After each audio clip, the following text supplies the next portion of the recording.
Bonjour et bienvenue dans votre émission La question du mois. Aujourd'hui, nous allons parler matériel et plus particulièrement des selles. Quelles qualités doivent-elles avoir pour votre confort mais aussi pour celui de votre cheval? Je suis allée voir plusieurs spécialistes pour répondre à cette question.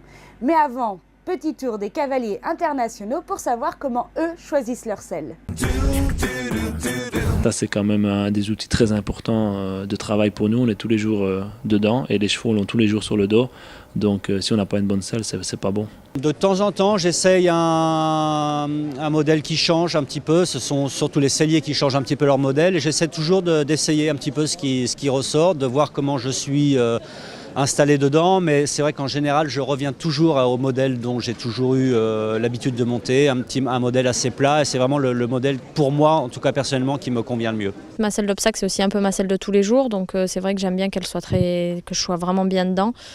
Donc j'ai un siège semi-creux, j'ai quand même des taquets aussi qui sont présents parce que je trouve qu'au quotidien c'est quand même beaucoup plus agréable et du coup elle est comme ça. Bon, ce qui est important évidemment pour la selle, la première chose c'est qu'elle se mette bien sur le cheval, ça c'est le principal, qu'elle s'adapte bien au dos. Alors après c'est pas évident de trouver des selles qui vont pour tous les chevaux parce qu'on a beaucoup de chevaux. Maintenant ici mes chevaux de tête ont une selle adaptée à chacun. Une selle plus ou moins creuse, des taquets plus ou moins forts, vous l'avez compris, c'est suivant vos goûts. Par contre, la selle doit être adaptée au dos de votre cheval. Pour tout savoir, j'ai rencontré une ostéopathe équin qui nous explique tout.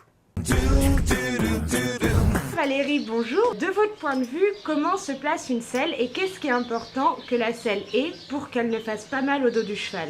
Moi, d'un point de vue ostéo, ce que je regarde, c'est si la selle ne gêne pas les épaules. Parfois, effectivement, les selles sont positionnées bien trop en avant. Du coup, la mobilité de l'épaule est réduite. Donc l'épaule, on la voit ici. Elle commence ici au niveau de la scapulo-humérale.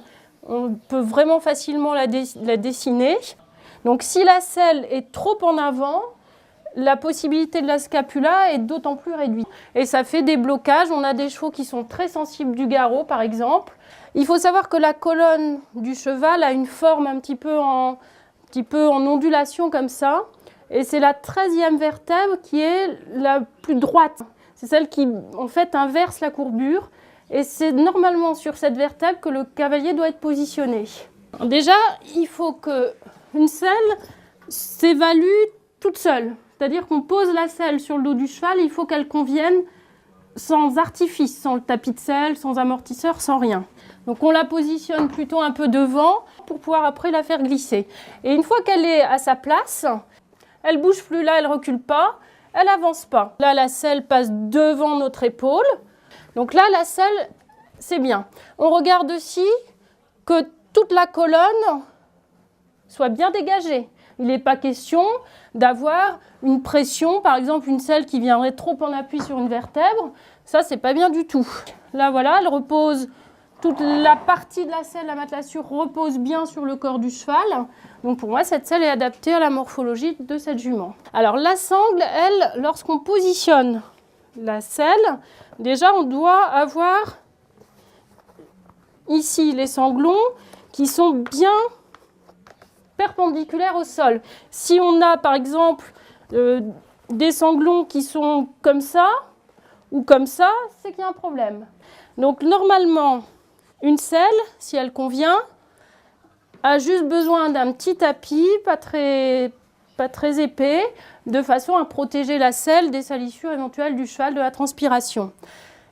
Il ne s'agit pas d'aller remettre des épaisseurs, plein d'épaisseurs qui peuvent contrarier le bon appui de la selle. J'ai tendance à dire que quand on est bien dans une chaussure, si on commence à avoir besoin de mettre des semelles, des chaussettes, des surchaussettes, c'est que finalement la chaussure ne convient pas. La selle, c'est un peu pareil. Si la selle ne se positionne pas correctement déjà toute seule sur le dos du cheval, on a beau rajouter tout un tas de choses d'amortisseurs et de tapis, le problème va quand même demeurer que la selle ne convient pas au cheval.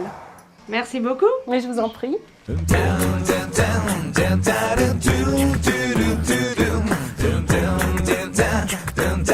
Do Voilà, c'est la fin de cette émission. J'espère qu'elle vous a plu. On se retrouve le mois prochain avec une nouvelle question.